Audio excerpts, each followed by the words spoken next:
ونستهديه ونستغفره ونعوذ بالله من شرور أنفسنا وسيئات أعمالنا من يهده الله فلا مضل له ومن يضلل فلا هادي له أشهد أن لا إله إلا الله وحده لا شريك له وأشهد أن محمدا عبده ورسوله اللهم صل وسلم وبارك على سيدنا محمد وعلى آله وصحبه ومن دعا بدعوته إلى يوم الدين قالوا سبحانك لا علم لنا إلا ما علمتنا إنك أنت العليم الحكيم ولا حول ولا قوة إلا بالله العلي العظيم ولا حول ولا قوة إلا بالله العلي العظيم اللهم رب اشرح لي صدري ويسر لي أمري واحلل عقدة من لساني يفقه قولي رب يسر ولا تعسر يا كريم أما بعد.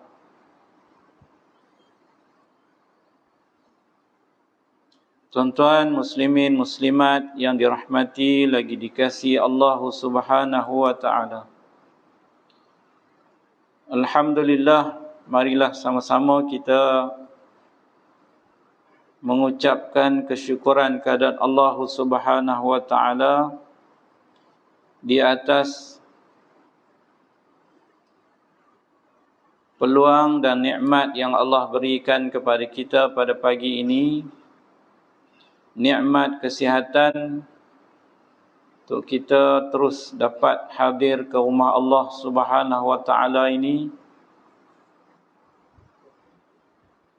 dan seterusnya peluang yang diberikan oleh Allah juga kepada kita untuk terus sama-sama menyambung sedikit lagi masa ataupun waktu kita i'tikaf di masjid Allah Subhanahu wa taala ini, di rumah Allah ini. Moga-moga insya-Allah kesempatan yang kita ada pada pagi ini dapat kita ambil manfaat dan kebaikan yang akan dapat ataupun pulangannya itu kita akan dapat ataupun kita gunakan untuk manfaat diri kita insya-Allah untuk meneruskan baki usia yang Allah bagi kepada kita. Yang diuditnya ataupun masa hadnya itu hanya Allah yang mengetahui. Dan insya-Allah pada pagi yang mulia ini bertepatan dengan kita insya-Allah dalam masa yang terdekat ini, lebih kurang berapa hari? 11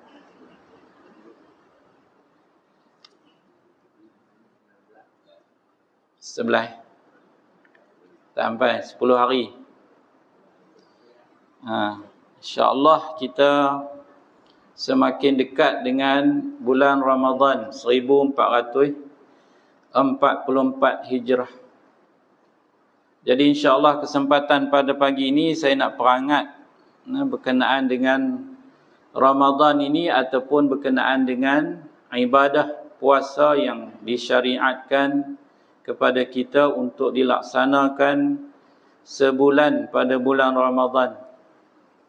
Moga-moga insya-Allah bila kita peringat ataupun sentiasa sebut berkenaan Ramadan ini adalah untuk supaya kita ada persediaan ataupun kita sudah ada perancangan untuk kita laksanakan dalam bulan Ramadan. Satu bulan yang semua maklum, semua ketahui, satu bulan mulia, bulan yang paling mulia di antara 12 bulan yang ada di sekeliling kita ataupun yang ada dalam pusingan tahun. Maka inilah bulan yang paling mulia dan di sana terkumpul perkara-perkara besar, ibadat-ibadat yang utama dan juga kelebihan-kelebihan yang banyak Antaranya Allah Subhanahu wa taala turunkan Al-Quran yang mulia dalam bulan Ramadan. Di sana para ulama ada sebutkan sebagai persediaan ataupun sebagai cara untuk kita melangkah dalam bulan Ramadan ini dengan cara yang terbaik. Dan kita harapkan begitu juga di kesempatan yang lain selalu kita diingatkan bahawa sekali kita dapat peluang jumpa Ramadan, maka kita akan cuba untuk lakukan atau laksanakan atau melalui Ramadan ni dalam keadaan yang terbaik. Kerana kita tak tahulah, itulah yang diungkapkan bahawa kerana dalam masa 10 hari ni pun kita pun tak boleh jamin juga. Dan kalau kita jumpa Ramadan pun kita tak pasti bahawa kita akan menemui Ramadan yang akan datang. Yang kita dah sebut selalu tu 6 bulan selepas Ramadan, para ulama, alim ulama mereka berdoa supaya semua amalan Ramadan itu diterima oleh Allah Subhanahu Wa Taala, dan baki 6 bulan lagi mereka sentiasa berdoa kepada Allah supaya mereka dipertemukan kembali dengan Ramadan.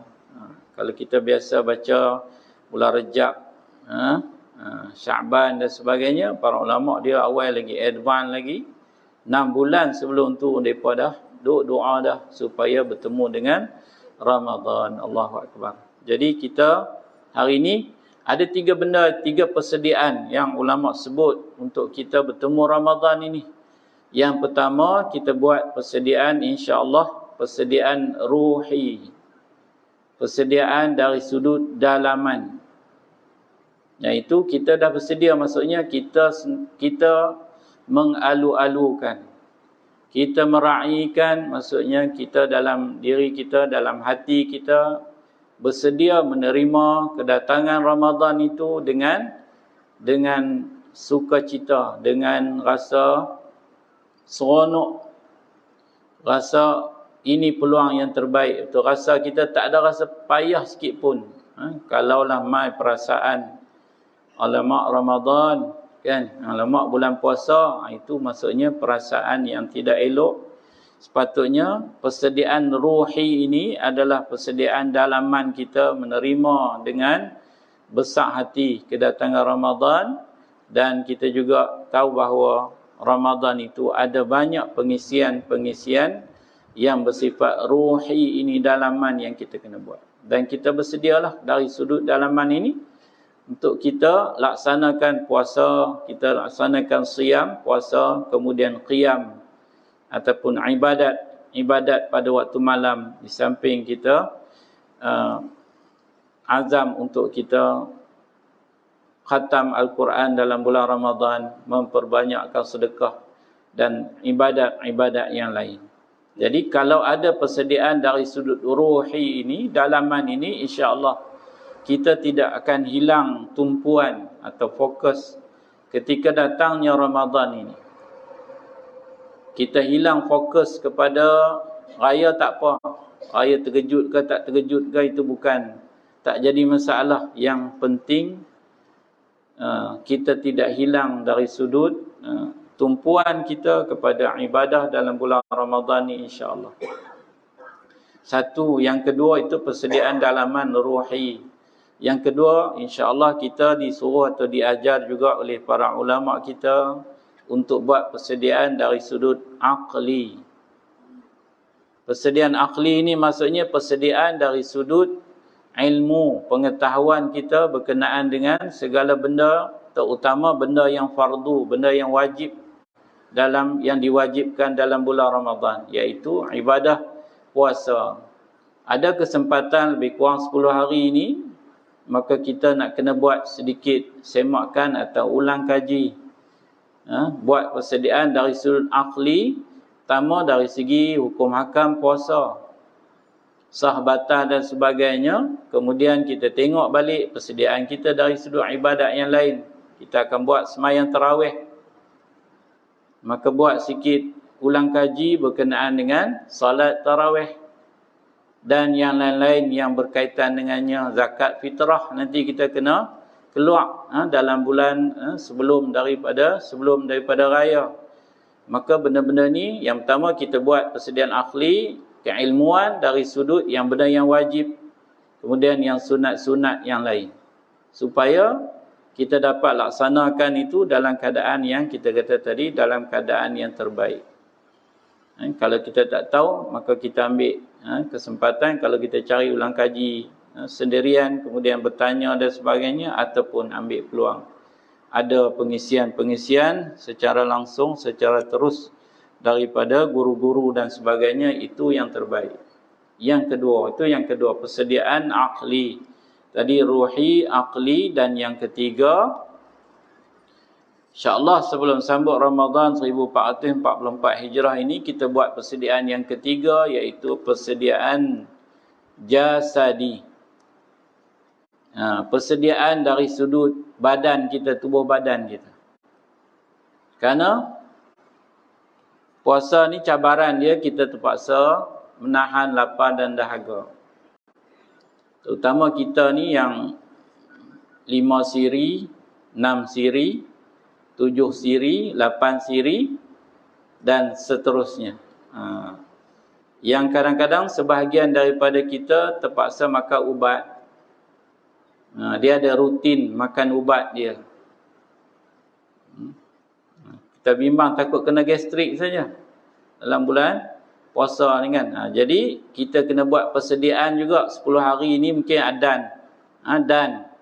Kita adjust kita punya rutin makan ubat dan sebagainya, dan persediaan dari sudut tubuh badan kita supaya dia bersedia, get ready untuk kita berpuasa. Takut kita tak sihat. Jadi jangan pulun sangat. Maknanya dalam 10 hari sebelum Ramadan ni sebaiknya kita dalam keadaan bertenang. Kan? Tenang. Kenuri-kenuri ni patut dah. Kurang dah. Tapi orang kita tradisi, orang kita nak sambut Ramadan, nak buat juga kenuri, nak sambut Ramadan kan. Saya ingat dulu masa duduk di Melaka dulu, dekat ujung ni memang mereka akan buat kenuri. Perlu nak buat kenuri, nak sambut Ramadan. Tapi yang terbaiknya kita nak kena persediaan tubuh badan kita ni. Persediaan kita untuk nak tubuh badan supaya kita tak mau masuk Ramadan nanti demam, sakit kepala, demam dan sebagainya. Ni kita pun tak syok lah. Kita tu yang kata kalau badan kita tak sihat, maka kita pun tidak fit atau tidak segar untuk kita melakukan ibadah-ibadah. Kalau main tekak dah tak sedap, nak baca Quran pun rasa pedih dan sebagainya. Itu yang persediaan yang ketiga dari sudut jasadi. Kita dah turun sikit meter. Jadi kita turun meter kita tu supaya speed kita jadi kurang dan kita bertenang, supaya nanti kita ada daya ataupun kita boleh speed lebih laju atau lebih kuat masa bulan Ramadan nanti insya-Allah. Itu 3 persediaan, dan pagi ni insya-Allah saya ambil sedikit hikmah yang telah disebutkan dalam kitab Al-Fiqhul Manhaji, kitab fiqh mazhab Syafi'i berkenaan dengan puasa. Mungkin dibaca oleh ustaz-ustaz yang lain, tapi tak apa, kita sebagai satu benda yang kita nak peringat berkenaan Ramadan, kita dah maksudnya kita nak cerita dah, maksudnya dalam masa 10-11 hari ni kita dah buka dah cerita berkenaan dengan Ramadan supaya kita hangatkan persediaan kita untuk menyambut Ramadan yang mulia ini.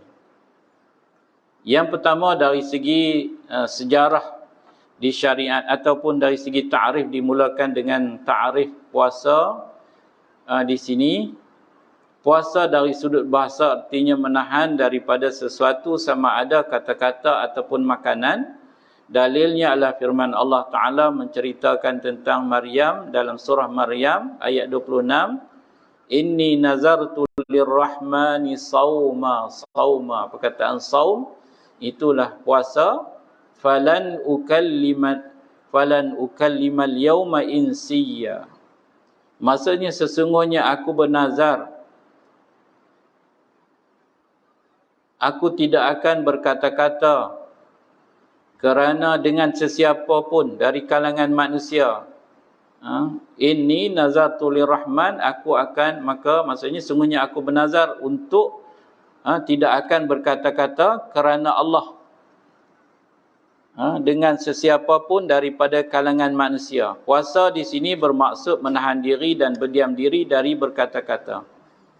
Perkataan saum itu maksudnya menahan diri, tapi dalam konteks ayat dalam surah Maryam ni cerita tentang Maryam ini yang cerita berkenaannya diviralkan, kenaan keadaan dia itu yang mengandung tidak ada suami dan sebagainya, maka Maryam kata dia akan berpuasa. Puasa dalam maksud Maryam di sini adalah dia berpuasa tidak berkata-kata. Itu adalah kerana ada juga syariat sebelum daripada kedatangan Nabi Isa AS. Puasa kan disebut dalam ayat puasa tu, kama kutiba 'alal ladzina min qablikum, sebagaimana diwajibkan puasa itu kepada orang-orang yang sebelum daripada kamu. Ada syariat puasa yang macam-macam bentuk. Antaranya puasa ni yang pernah disyariatkan oleh umat terdahulu adalah puasa daripada, kalau puasa tu maksudnya puasa bisu, puasa tidak berkata-kata.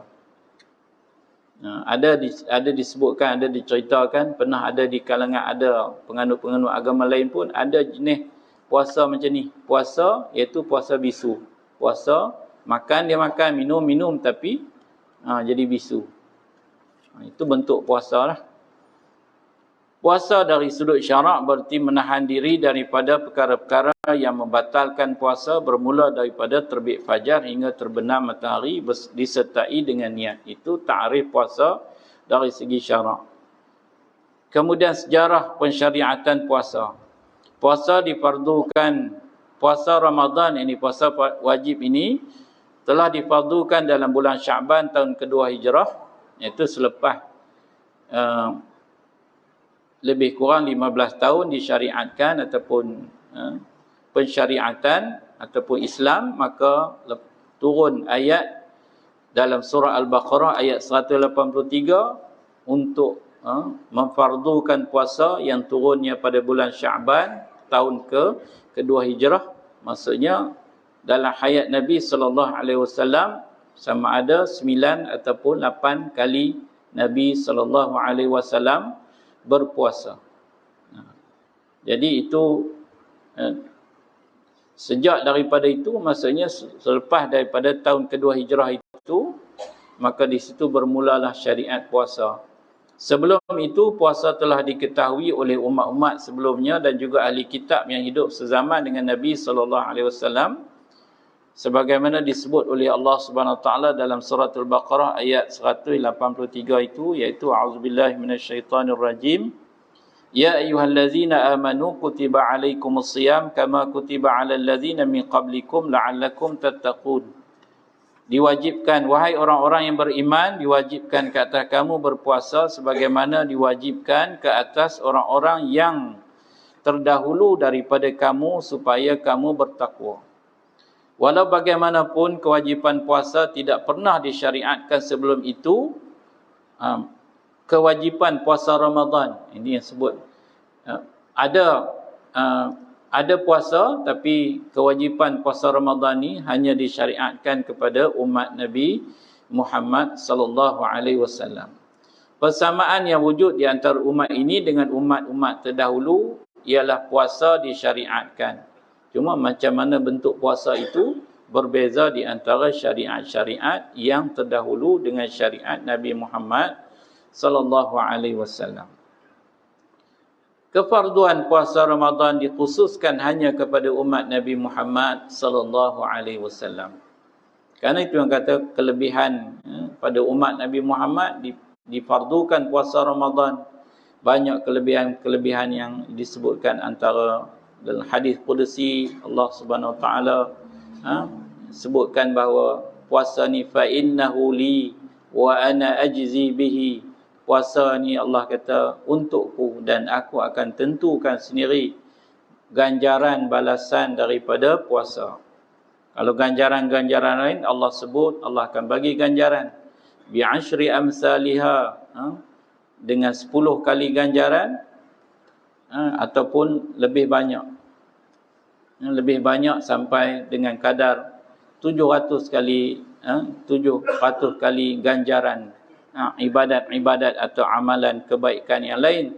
Tapi puasa, keistimewaan yang Allah bagi kepada kita umat Nabi Muhammad sallallahu alaihi wasallam, banyak kita syukur kerana kita dijadikan sebagai umat Nabi Muhammad sallallahu alaihi wasallam. Allah kata special Allah bagi kepada ibadah puasa ini.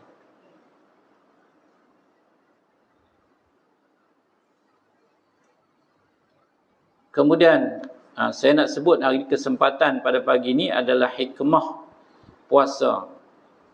Sebagaimana ibadat-ibadat yang lain ada hikmah dia, ataupun dalam bahasa Arab disebut sebagai hikmatut tasyri'. Semua benda yang disyariatkan ada hikmahnya. Di antara hikmah rahsia dan faedah puasa, di peringkat awal lagi sepatutnya seorang Muslim mengetahui bahawa puasa Ramadan adalah ibadah yang telah difardukan oleh Allah Ta'ala. Ibadah yang telah disyariatkan. Maksud ibadah ialah seseorang Muslim melaksanakannya sebagai memenuhi titah perintah Allah Ta'ala dan menunaikan hak perhambaan kepadanya tanpa melihat apa-apa natijah yang mungkin dihasilkan daripada ibadah puasa itu.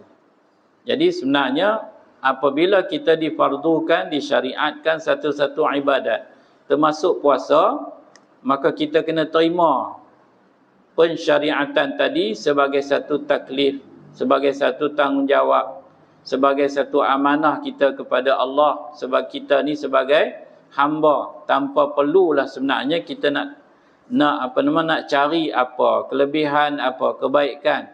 Kalau maksudnya kalau Allah dah tentukan, syariatkan satu-satu ibadat kepada kita, maka menjadi tanggungjawab kita sebagai hamba membuktikan kehambaan untuk kita laksanakan apa yang telah disyariatkan tu, tanpa perlu kita nak tanya ataupun kita nak cari apa dia kelebihan dia. Satu,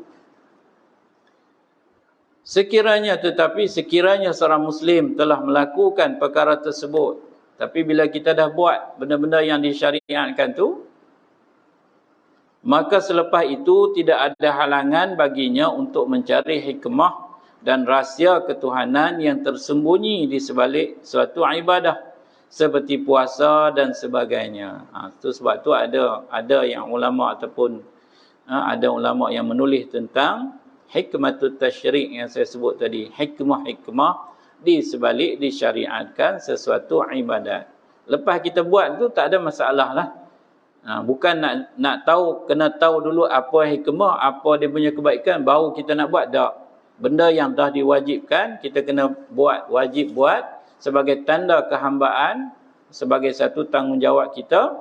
Lepas kita dah buat tu, kalau kita nak cari, nak tengok, nak memahami dari sudut hikmahnya, tidaklah menjadi suatu masalah. Selepas kita dah buat tu, masa kita nak mencari dan hikmah dan rahsia ketuhanan yang tersembunyi di sebalik ibadah seperti puasa dan sebagainya. Satu perkara yang tidak diragukan lagi adalah hukum-hukum Allah Ta'ala semuanya mempunyai hikmah, rahsia dan faedah untuk hamba. Tetapi tidak disyariatkan hamba itu mengetahui perkara-perkara tersebut. Yang kita wajib ketahui adalah cara kaedah untuk melaksanakan ibadah tersebut. Kena tahu syarat sahnya, rukunnya dan sebagainya. Kemudian lepas tu kalau kita nak tahu hikmahnya, itu adalah afdal atau lebih baik, lebih elok. Tidak diragukan juga bahawa puasa mempunyai hikmah dan faedah yang cukup banyak yang kadang-kadang sebahagiannya diketahui oleh hamba tetapi masih banyak lagi yang tidak diketahui. Kita tahu bahawa apa yang Allah syariatkan, apa yang Allah suruh semua tu ada kebaikannya. Sebahagiannya mungkin kita tahu hikmahnya. Apa yang kita bicarakan di sini, sebahagian hikmahnya tentu di sana ada lagi hikmah-hikmah rahsia-rahsia Allah di sebalik pensyariatan sesuatu syariat itu, termasuk puasa ni. Mungkin kita duk bincang-bincang ni setakat yang kita tahu. Di sana mungkin ada lagi hikmah puasa yang kita tak tahu. Barangkali dengan kita melaksanakan tadi dengan penuh dia punya rukun syarat, dengan niat-niat ikhlas dan sebagainya, ta'abudi dengan penuh rasa kehambaan kita dalam melaksanakan puasa tu, kita akan dapat hikmah tu secara yang kita tak ketahui asalnya. Di antara hikmah puasa tu, ringkasnya, di antara sifat puasa yang sahih ialah menyedarkan hati seseorang mukmin terhadap muraqabah Allah Subhanahu wa taala. Apa ni muraqabah ni? Muraqabah ini maksudnya yakin. Seorang kita ni, yakinnya seorang Islam itu terhadap pengawasan Allah Subhanahu wa taala terhadap semua perbuatannya, baik dari segi zahir ataupun batin. Muraqabah ini kalau kita baca ihsan, ihsan yang kita ada iman, Islam dan ihsan. Di sana ada dua ungkapan ihsan, iaitu an ta'budallaha ka'annaka tarahu fa in lam takun tarahu fa innahu yaraka. Maka ulama sebut ada dua bahagian ihsan. Bahagian yang pertama tu an ta'budallaha ka'annaka tarahu. Kamu menyembah Allah Subhanahu wa taala, mengabdikan diri kepada Allah Subhanahu wa taala ka'annaka tarahu, seolah-olah kamu melihat Allah ataupun melihatnya. Ini ulama sebut maqam atau kedudukan musyahadah. Ini makam atau kedudukan para nabi, para rasul, yang mereka tu ibadat kepada Allah, seolah-olah mereka melihat Allah. Ibadat mereka sangat tinggi kualitinya, sebagaimana digambarkan oleh Aisyah radhiyallahu anha pada ibadat Nabi semayang sehingga bengkak kaki-kaki. Bila ditanya pasal apa, mengapa Nabi ibadat sampai begitu, maka Nabi jawab, afala akuna abdan syakura. Apakah salah untuk aku jadi hamba Allah yang bersyukur? Itu kerana Nabi menyedari musyahadah, makam yang tinggi dari sudut hubungan dengan Allah. Kita orang biasa, orang awam ni, kita fa illam takun tarahu fa innahu yaraka. Kalau kamu tak rasa kamu melihat Allah, kamu kena sedar bahawa sesungguhnya Allah melihat kamu. Ini kita orang biasa ni, makam kita adalah muraqabah, kita rasa pengawasan Allah. Dalam puasa ni ada benda ni. Kan kita disuruh puasa, sebab itu yang tadi sebut Allah akan bagi khas pahala puasa ni. Kenapa? Puasa ni hanya kita dengan Allah saja. Orang tak tahu kita puasa tak puasa. Memanglah kita boleh sebut saya puasa, aku puasa. Nampak dari segi zahir tak, kerana kedai pun tak buka kan. Kita tak pergi kedai dan kacau kopi, buat kopi di rumah dan sebagainya, nampaklah dari segi zahir. Tapi ada tempat-tempat yang kita bersendirian, tetap kita menahan daripada lapar dan dahaga dan perkara-perkara yang membatalkan puasa. Kita jaga, dan benar-benar yang tahu kita puasa atau tidak adalah Allah Subhanahu wa taala. Ini yang datangnya, yang tu sebab benda tu jadi dengan apa? Benda tu jadi, puasa ni jadi elok ni adalah kerana kita merasai Allah sentiasa mengawasi kita. Itu yang dipanggil oleh para ulama sebagai muraqabah. Dan benda inilah yang akan kita bawa keluar dan menjadi sempurna Islam kita dengan muraqabah ini. Maksudnya kita akan rasa di mana saja kita berada, maka Allah mengawasi kita, akan pelihara kita daripada benda-benda dosa, maksiat dan sebagainya. Kalau tidak ada muraqabah ni, ini orang yang boleh buat. Kalau tak ada orang ataupun tersembunyi, ataupun dia boleh menyembunyikan perbuatan tadi, maka dibuat. Kadang-kadang terzahirlah benda-benda yang dibuat secara tersembunyi itu. Kerana orang kata selamat, orang tak tahu, maka ada orang hentam ataupun makan rasuah dan sebagainya. Buat penyelewengan dan sebagainya kerana boleh sembunyi. Tapi itu yang kata, tapi kalaulah ada benda ini, muraqabah ni, walaupun ada peluang ke ada tak peluang dan sebagainya, tapi dia tahu Allah sentiasa mengawasinya, maka dia takkan buat benda tersebut. Itu satu. Hikmah puasa ni kerana melatih ataupun menzahirkan sifat muraqabah kita kepada Allah, yakni pengawasan 100% sama ada dari segi zahir atau batin kita dengan Allah Subhanahu wa taala. Yang kedua, puasa Ramadan adalah bulan suci. Ramadan adalah bulan suci dibandingkan dengan semua bulan dalam satu tahun. Allah Azza wa Jalla menghendaki hamba-Nya supaya memenuhkannya dengan ketaatan dan mendekatkan diri kepadanya, juga mengisinya dengan setinggi-tinggi makna perhambaan kepada Allah Azza wa Jalla. Alangkah sukarnya untuk merealisasikan perkara ini apabila berhadapan dengan hidangan makanan, berada di majlis minum, selepas perut diisi penuh dan setelah naiknya hawa makanan ke dalam pemikiran dan otak, jadi pensyariatan puasa bulan pada bulan ini adalah jalan yang paling mudah untuk memenuhi hak Allah dan melaksanakan kewajipan perhambaan kepadanya. Kerana aturan kita pada bulan lain dengan makan, minum dan sebagainya, dengan rasa kenyang dan sebagainya, akan menyukarkan sikit kita nak berhubung dengan Allah Subhanahu Wa Taala, memenuhkan aktiviti kita dengan ibadat dan sebagainya. Jadi dengan harapan hikmahnya, bila kita kosong daripada aktiviti makan dan minum, kerana aktiviti makan dan minum tu dia bukan mula dengan makan dan minum tu. Dia mula dengan pagi-pagi pergi market. Pergi market nak cari lauk dan sebagainya. Lepas tu nak masak lagi dan sebagainya. Itu dia ambil masa. Benda tu semua guna masa kita. Jadi kalaulah kita tak puasa ataupun kita berpuasa, maka sebahagian daripada perkara-perkara tersebut dapat dikurangkan, maka kita boleh tumpu kepada ibadah kita kepada Allah Subhanahu Wa Taala. Yang ketiga, ada dua lagi. Sesungguhnya kehidupan seorang Muslim yang sentiasa berada dalam keadaan kenyang pasti akan memenuhkan jiwanya dengan sifat-sifat yang keras dan menyuburkan faktor-faktor pelampauan. Kedua perkara ini bertentangan dengan keadaan sebenar seorang Muslim. Jadi pensyariatan puasa akan membersihkan jiwanya dan menghaluskan perasaannya. Jadi kebiasaan Allah. Ayam ke apa tu? Baik, jadi puasa ni maksudnya nak latih kita dengan sifat tidak terlalu kenyang. Kerana dalam kitab Ihya Ulumuddin disebutkan bahawa ulama sebut kalau perut lapar ni, perut yang lapar atau kosong perut ini dari segi fikiran kita boleh jadi cerdas sikit. Dan juga hati kita akan jadi lebih tenang.